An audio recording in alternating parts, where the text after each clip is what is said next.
We're here in southern Sudan on just off the road between Juba and Tarakeka. My name's Dr. Don Hopkins, and I'm Vice President in charge of health programs at the Carter Center. Guinea worm disease is a parasite that people get by drinking contaminated water from open, stagnant sources such as ponds or depressions dug in the earth for any purpose. When people drink contaminated water like that, the immature worms get in their body, they come out inside the stomach, burrow through the stomach, mature in the inside of the abdomen of the body.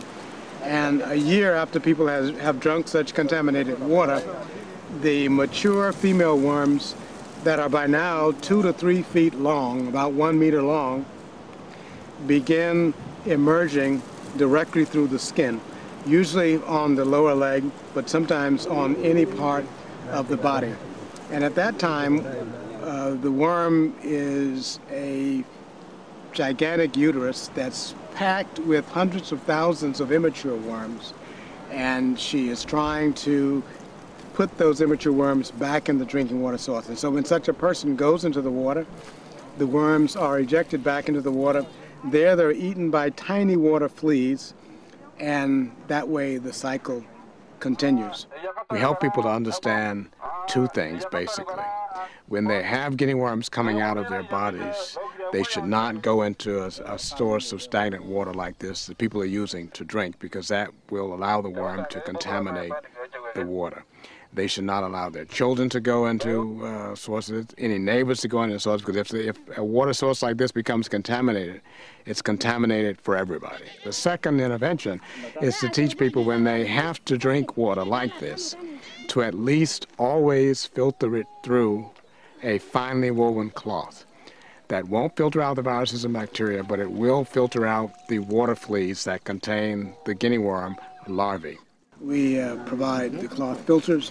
We provide the bait that's donated as well. We work very closely, of course, with the governments concerned, the ministries of health. Through all those means, the Carter Center has helped be the leading advocate, the leading proponent, the leading provider of technical assistance and funding from many donors for the Guinea worm eradication program. It's important for the rest of the world to understand that this is an important problem, but it's one that we know how to prevent completely. Indeed, we know how to eradicate it, and we are very much on the verge of eradicating it now.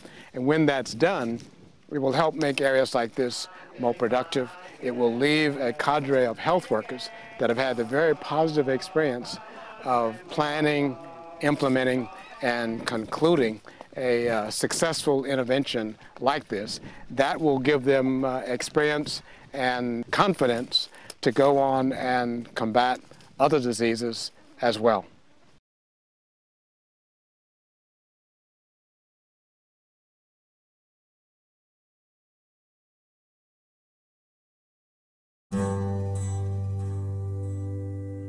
And today I'm going to show you the LifeStraw personal water filter from Vestergaard Franson.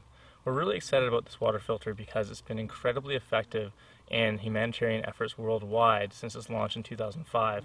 It was called the Best Invention of 2005 by Time Magazine, and it won the 2008 Saatchi and Saatchi Award for world-changing ideas.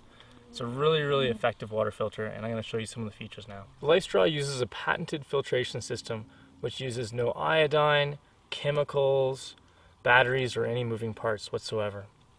Measuring 9 inches by 1 inch in diameter, the LifeStraw is incredibly durable. It's tested in the harshest conditions in Africa and the Middle East since 2005, and it will withstand pretty much anything you throw at it.